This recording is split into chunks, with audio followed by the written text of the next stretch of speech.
PKWU kelas 10 MIPA 4 sampai 6 dan 10 IPS-nya sampai. Silahkan kalian tonton video berikut. Assalamualaikum warahmatullahi wabarakatuh. Jumpa lagi di channel Saung Edukasi. Video kali ini berisi materi pelajaran prakarya dan kewirausahaan kelas 10 bab 1 wirausaha kerajinan dengan inspirasi budaya non. Karakteristik kewirausahaan. Wirausaha menurut asal katanya terdiri atas kata wira dan usaha. Wira berarti pejuang, pahlawan, manusia unggul, teladan, berbudi luhur, gagah berani, dan berwatak agung. Usaha berarti perbuatan amal, bekerja, berbuat sesuatu. Pengertian wirausaha menurut Kamus Besar Bahasa Indonesia adalah orang yang pandai atau berbakat mengenali produk baru, menentukan cara produksi baru, menyusun kegiatan untuk mengadakan produk baru, mengatur permodalan operasinya, serta memasarkannya. Pelaku wirausaha dikenal juga dengan sebutan wirausahawan atau entrepreneur. Adalah seorang yang memiliki kualitas jiwa kepemimpinan dan inovator pemikiran dalam melakukan usaha. Entrepreneur dapat diartikan juga sebagai seseorang yang mampu mewujudkan ide ke dalam sebuah inovasi yang sukses. Kewirausahaan atau entrepreneurship memiliki pengertian yang lebih luas lagi. Kewirausahaan seperti tercantum dalam lampiran keputusan Menteri Koperasi dan Pembinaan Pengusahaan Kecil adalah semangat, sikap, perilaku, dan kemampuan seseorang dalam menangani usaha atau kegiatan yang mengarah pada upaya mencari, menciptakan, serta menerapkan cara kerja, teknologi, dan produk baru dengan meningkatkan efisiensi dalam rangka memberikan pelayanan yang lebih baik dan atau memperoleh keuntungan yang lebih besar. Entrepreneurship adalah sikap dan perilaku yang melibatkan keberanian mengambil resiko, kemampuan berpikir kreatif, dan inovatif. Sifat-sifat seorang wirausahaan adalah seperti berikut. Yang pertama, percaya diri, lalu berorientasikan tugas dan hasil, berani mengambil resiko, memiliki jiwa kepemimpinan, keorisinalitas atau keaslian, berorientasi ke masa depan. Kepercayaan diri merupakan paduan sikap dan keyakinan seseorang dalam menghadapi tugas atau pekerjaan yang bersifat internal, sangat relatif dan dinamis, dan banyak ditentukan oleh kemampuannya untuk memulai, melaksanakan, dan menyelesaikan suatu pekerjaan. Kepercayaan diri akan mempengaruhi gagasan, karsa, inisiatif, kreativitas, keberanian, ketekunan, semangat kerja, dan kegairahan berkarya. Kunci keberhasilan dalam bisnis adalah untuk memahami diri sendiri. Oleh karena itu, wirausaha yang sukses adalah wirausaha yang mandiri dan percaya diri. Seseorang yang selalu mengutamakan tugas dan hasil adalah orang yang selalu mengutamakan nilai-nilai motif berprestasi, berorientasi pada laba, ketekunan, dan kerja keras. Dalam kewirausahaan, peluang hanya diperoleh apabila ada inisiatif. Perilaku inisiatif biasanya diperoleh melalui pengalaman dan pengembangannya. Diperoleh dengan cara disiplin diri, berpikir kritis, tanggap, bergairah, dan semangat berprestasi. Salah satu hal penting dalam memulai berbuat sesuatu yang baru adalah berani mengambil resiko untuk melakukan sesuatu yang belum pernah dilakukan sebelumnya.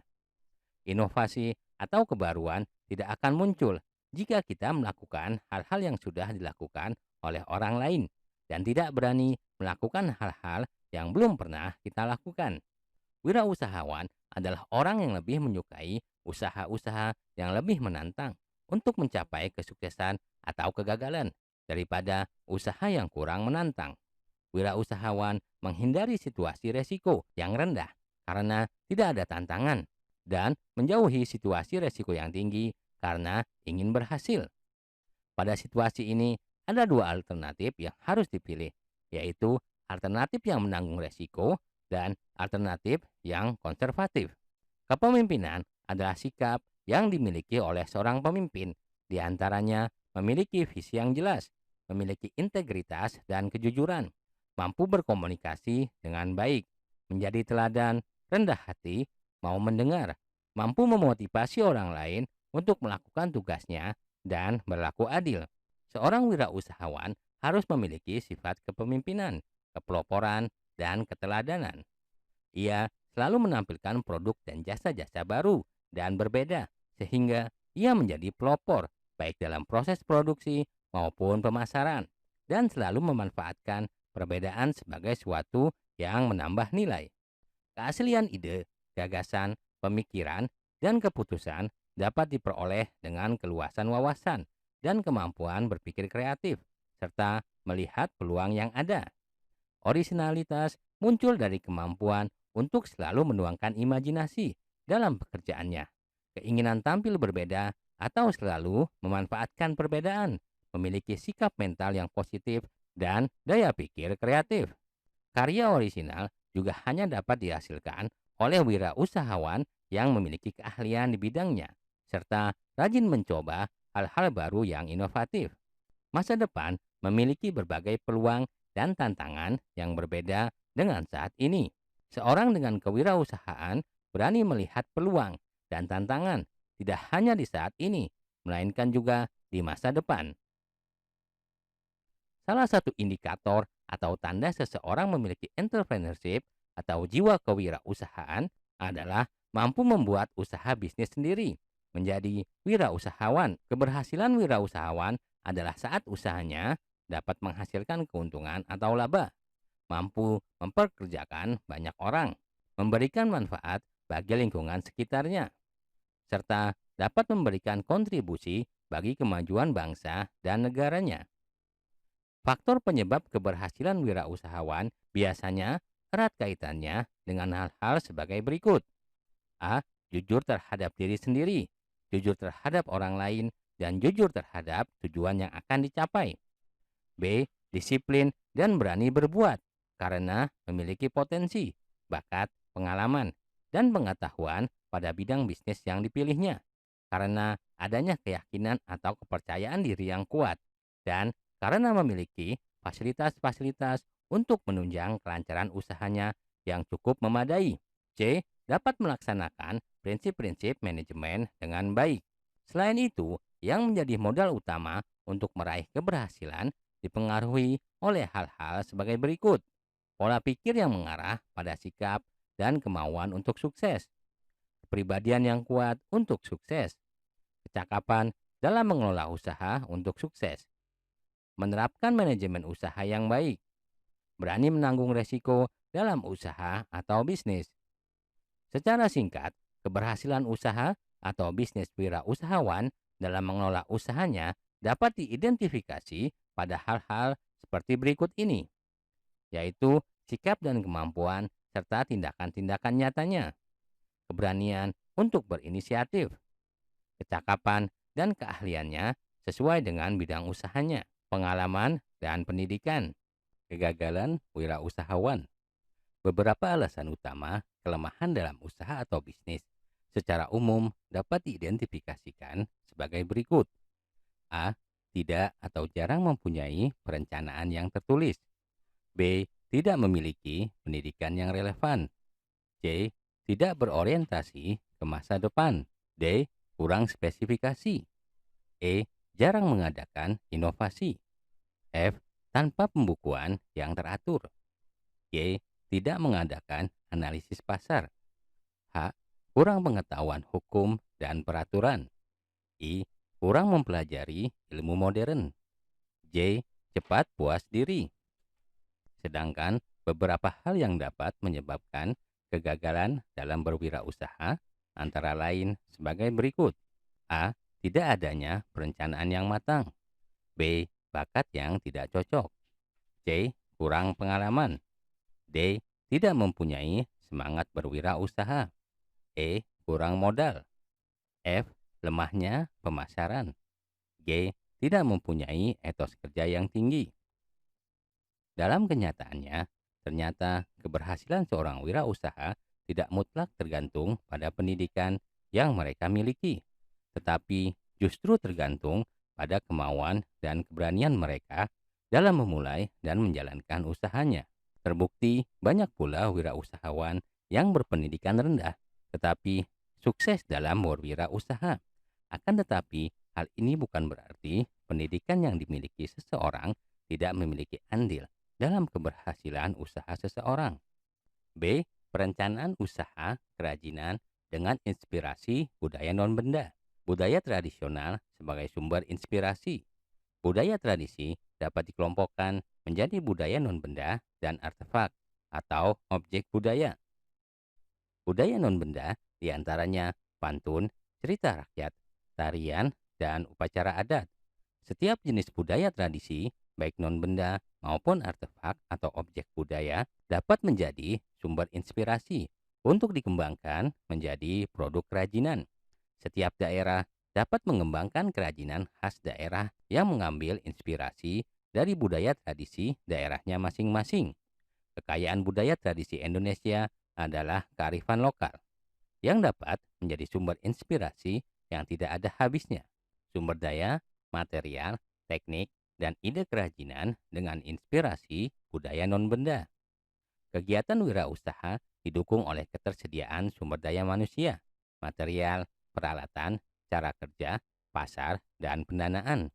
Sumber daya yang dikelola dalam sebuah wirausaha dikenal dengan sebutan 6M, yakni man atau manusia, money atau uang, material atau bahan, mesin atau peralatan, metode atau cara kerja, dan market atau pasar. Wirausaha kerajinan dengan inspirasi budaya non-benda dapat dimulai dengan melihat potensi bahan baku, keterampilan produksi, dan budaya lokal yang ada di daerah setempat. Wirausaha kerajinan dengan inspirasi budaya akan menawarkan karya-karya kerajinan inovatif kepada pasaran. Pasar sasaran dari produk kerajinan ini adalah orang-orang yang menghargai dan mencintai kebudayaan tradisional. Kemampuan mengatur keuangan dalam kegiatan usaha akan menjamin keberlangsungan dan pengembangan usaha. C. Perancangan dan produksi kerajinan dengan inspirasi budaya non-benda. Proses perancangan kerajinan diawali dengan pemilihan sumber inspirasi dan pencarian ide produk kerajinan, pembuatan sketsa ide, pembuatan studi model kerajinan. Dilanjutkan dengan pembuatan petunjuk produksi. Ide kerajinan dengan inspirasi budaya lokal akan dikembangkan menjadi produk kerajinan yang akan diproduksi dan siap dijual. Dengan demikian, produk yang dihasilkan harus memiliki nilai estetik dan inovasi agar diminati pasar. Perancangan kerajinan dengan inspirasi budaya non-benda akan menerjemahkan sesuatu yang abstrak menjadi benda. Misalnya, inspirasi diambil dari sebuah cerita rakyat menjadi sebuah diorama mini yang menggambarkan salah satu adegan dalam cerita rakyat tersebut. Contoh lain adalah mengambil inspirasi dari kepercayaan simbolis burung enggak untuk dibuat menjadi ide untuk tekstil atau busana. Tahap penerjemahan meliputi pemahaman terhadap makna simbol, mencari kata kunci yang dapat menjadi dasar dari pengembangan ide produk, mencari ide-ide fungsi dan bentuk kerajinan. 1. Pencarian ide produk. Ide bisa muncul secara tidak berurutan dan tidak lengkap, tetapi dapat juga muncul secara utuh. Salah satu dari kita bisa saja memiliki ide tentang suatu bentuk unik yang akan dibuat. Ide bentuk tersebut akan menuntut kita untuk memikirkan teknik apa yang tepat digunakan dan produk apa yang tepat untuk bentuk tersebut. Salah satu dari kita juga bisa saja mendapatkan ide atau bayangan tentang sebuah produk yang ingin dibuatnya, material, proses, dan alat yang akan digunakan secara utuh. Untuk memudahkan pencarian ide atau gagasan untuk rancangan kerajinan dengan inspirasi budaya non-benda, mulailah dengan memikirkan hal-hal berikut ini. Pertama, budaya non-benda apa yang akan menjadi inspirasi? Produk kerajinan apa yang akan dibuat? Mengapa produk kerajinan tersebut dibuat? Siapa yang akan menggunakan produk kerajinan tersebut? Bahan atau material apa saja yang akan dipakai? Warna dan atau motif apa yang akan digunakan. Adakah teknik warna tertentu yang akan digunakan? Bagaimana proses pembuatan produk tersebut? Alat apa yang dibutuhkan? Pertanyaan-pertanyaan tersebut dapat diungkapkan dan didiskusikan dalam kelompok dalam bentuk curah pendapat atau brainstorming. Pada proses brainstorming ini, setiap anggota kelompok harus membebaskan diri untuk menghasilkan ide-ide yang beragam dan sebanyak-banyaknya. Beri kesempatan juga untuk munculnya ide-ide yang tidak masuk akal sekalipun. Tuangkan ide-ide tersebut ke dalam bentuk tulisan atau sketsa. Kunci sukses dari tahap brainstorming dalam kelompok adalah jangan ada perasaan takut salah. Setiap orang berhak mengeluarkan pendapat, saling menghargai pendapat teman, boleh memberikan ide yang merupakan perkembangan dari ide sebelumnya, dan jangan lupa mencatat setiap ide yang muncul. Curah pendapat dilakukan dengan semangat untuk menemukan ide baru dan inovasi. Semangat dan keberanian kita untuk mencoba membuat inovasi baru akan menjadi bekal kita berkarya di masa depan. 2. Membuat gambar sketsa. Ide-ide produk, rencana, atau rancangan dari produk kerajinan digambarkan atau dibuatkan sketsanya agar ide yang abstrak menjadi berwujud. Ide-ide rancangan dapat digambarkan pada sebuah buku atau lembaran kertas dengan menggunakan pensil, spidol, atau ballpoint, dan sebaiknya hindari penggunaan penghapus. Tariklah garis tipis-tipis dahulu. Jika ada garis yang dirasa kurang tepat, abaikan saja. Buatlah garis lain pada bidang kertas yang sama. Demikian seterusnya, sehingga kamu berani menarik garis dengan tegas dan tebal. Gambarkan idemu sebanyak-banyaknya. Dapat berupa variasi produk. Satu produk yang memiliki fungsi sama, tetapi dengan bentuk yang berbeda. Produk dengan bentuk yang sama, dengan warna dan motif yang berbeda. 3. Pilih ide terbaik. Setelah kamu menghasilkan banyak ide dan menggambarkannya dengan sketsa, mulai pertimbangkan ide mana yang paling baik, menyenangkan, dan memungkinkan untuk dibuat. 4. Prototyping atau membuat studi model. Sketsa ide yang dibuat pada tahap-tahap sebelumnya adalah format 2 dimensi. Artinya, hanya digambarkan pada bidang datar. Kerajinan yang akan dibuat berbentuk 3 dimensi. Maka, studi bentuk selanjutnya dilakukan dalam format 3 dimensi, yaitu dengan studi model. Studi model dapat dilakukan dengan material sebenarnya maupun bukan material sebenarnya. 5. Perencanaan produksi. Tahap selanjutnya adalah membuat perencanaan untuk proses produksi atau proses pembuatan kerajinan tersebut. Prosedur dan langkah-langkah kerja dituliskan secara jelas dan detail agar pelaksanaan produksi dapat dilakukan dengan mudah dan terencana. Produksi kerajinan dengan inspirasi budaya non-benda. Proses produksi kerajinan dengan inspirasi budaya lokal non-benda berdasarkan daya dukung yang dimiliki oleh daerah setempat. Bahan baku, teknik produksi, sumber daya manusia. Kegiatan produksi diawali dengan persiapan produksi. Persiapan produksi dapat berupa pembuatan gambar teknik atau gambar pola. Gambar kerja atau pola akan menjadi patokan untuk kebutuhan pembelian dan persiapan bahan. Tahap selanjutnya adalah pengerjaan. Kerjakan setiap tahap sesuai dengan perencanaan produksi yang sudah dibuat sebelumnya. Tahapan produksi secara umum terbagi atas pembahanan, pembentukan, perakitan, dan finishing. Tahap pembahanan adalah mempersiapkan bahan atau material agar siap dibentuk. Tahapan proses pembahanan dilanjutkan dengan proses pembentukan. Pembentukan bahan baku bergantung pada jenis material, bentuk dasar material, dan bentuk produk yang akan dibuat. Material kertas dibentuk dengan cara dilipat. Kayu, bambu, dan rotan lainnya dapat dibentuk dengan cara dipotong atau dipahat. Pemotongan bahan dibuat sesuai dengan bentuk yang direncanakan. Pemotongan dan pemahatan juga biasanya digunakan untuk membuat sambungan bahan, seperti menyambungkan bilah-bilah papan atau 2 batang bambu. Pembentukan besi dan rotan selain dengan pemotongan dapat menggunakan teknik pembengkokan. Pembentukan besi juga dapat menggunakan teknik las. Logam lempengan dapat dibentuk dengan cara pengatokan. Tahap terakhir adalah finishing. Finishing dilakukan sebagai tahap terakhir sebelum produk tersebut dimasukkan ke dalam kemasan. Finishing dapat berupa penghalusan dan atau pelapisan permukaan. Penghalusan yang dilakukan diantaranya penghalusan permukaan kayu dengan amplas atau menghilangkan lem yang tersisa pada permukaan produk. Finishing dapat juga berupa pelapisan permukaan atau pewarnaan agar produk yang dibuat lebih awet dan lebih menarik. Kelancaran produksi juga ditentukan oleh cara kerja yang memperhatikan K3, kesehatan dan keselamatan kerja. Upaya menjaga kesehatan dan keselamatan kerja bergantung pada bahan, alat, dan proses produksi yang digunakan pada proses produksi. Proses pembahanan dan pembentukan material solid seringkali menghasilkan sisa potongan atau debu yang dapat melukai bagian tubuh pekerjanya. Maka dibutuhkan alat keselamatan kerja berupa kacamata pelindung dan masker anti debu.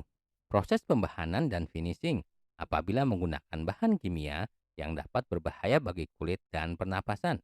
Pekerja harus menggunakan sarung tangan dan masker dengan filter untuk bahan kimia. Selain alat keselamatan kerja, hal yang tak kalah penting adalah sikap kerja yang rapi, hati-hati, teliti, dan penuh konsentrasi. Sikap tersebut akan mendukung kesehatan dan keselamatan kerja. Pembuatan kerajinan diakhiri dengan evaluasi terhadap produk kerajinan yang telah dibuat. Apakah produk tersebut dapat berfungsi dengan baik? Apakah sudah sesuai dengan ide, bayangan, dan harapan kita? Apabila belum, perbaikan apa yang harus kita lakukan agar produk kerajinan yang dihasilkan lebih berkualitas? Kemasan kerajinan dengan inspirasi budaya non-benda. Kemasan untuk kerajinan berfungsi untuk melindungi produk dari kerusakan serta memberikan kemudahan membawa dari tempat produksi hingga sampai ke konsumen. Kemasan juga berfungsi untuk menambah daya tarik dan sebagai identitas atau brand dari produk tersebut. Fungsi kemasan didukung oleh pemilihan material, bentuk, warna, teks, dan grafis yang tepat. Material yang digunakan untuk membuat kemasan beragam, bergantung pada produk yang akan dikemas. Produk yang mudah rusak harus menggunakan kemasan yang memiliki material berstruktur. Pemilihan material juga disesuaikan dengan identitas atau brand dari produk tersebut. Daya tarik dan identitas selain ditampilkan oleh material kemasan juga dapat ditampilkan melalui bentuk, warna, teks, dan grafis.